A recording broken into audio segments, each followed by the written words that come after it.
JB here. How's everybody doing? Hope everybody's having a great new year in 2020.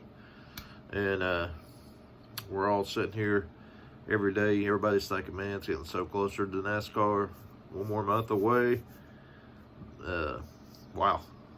Time flew by this off season. It's just, even though there's still a month, that'll be here before you know it, 4 weeks. So anyway, we'll talk about Daniel Suarez. Daniel Suarez is still working on a deal for 2020. And the reason why he hasn't reached a deal is he's still looking for a Cup Series ride.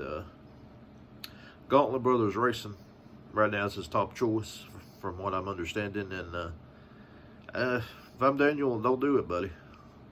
You know, Daniel Suarez, you could see the frustration, the struggles last year. He knew he was out of that ride at the end of the year.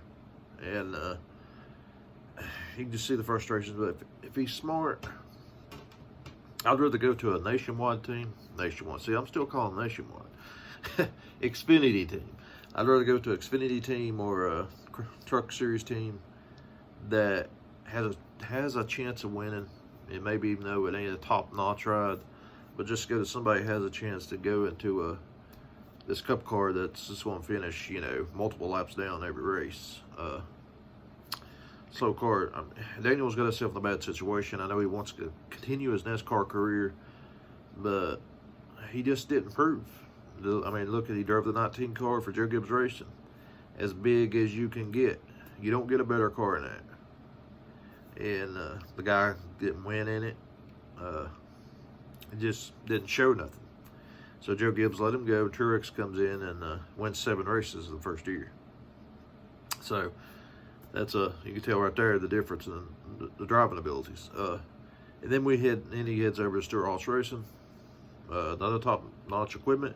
Even though I don't think Stewart-Haas had him as, you know, what they was putting 100% into, all that went to Kevin Harvick, as you can tell by the race results and the racetracks and stuff. But still another top-notch equipment ride, and still did not prove nothing. So I really thought he would get like a lower ride, you know, let me say like a medium ride for the Cup Series.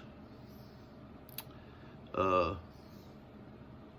of it's just teams, you know, like Richard Petty Motorsports, Bubba Wallace. Nobody knows how good this guy is because the team sucks.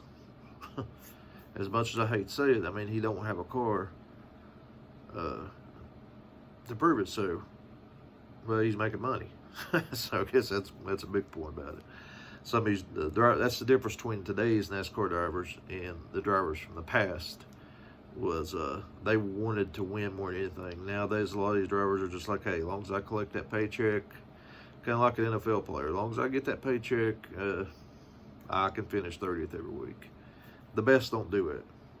The best is, if I don't win, I'm going to be pissed. So I think Daniel, whenever he was with the 19, may have just said, hey, I'm at the top, I'm not going nowhere. And he eased off of it, and he found out with a blink of a finger that, hey, now what have I got? Now he's sitting there trying to figure it out. Daniel Suarez, I think, is a good person. And I think he does want to win. I think he wants to go good, but I think he's let that ball fall far enough to where he's going to struggle now, and he's going to struggle finding teams. So, yeah. That being said, it's sad to see some of these drivers in that situation, but it's the way it's going to be. So I wish him the best of luck.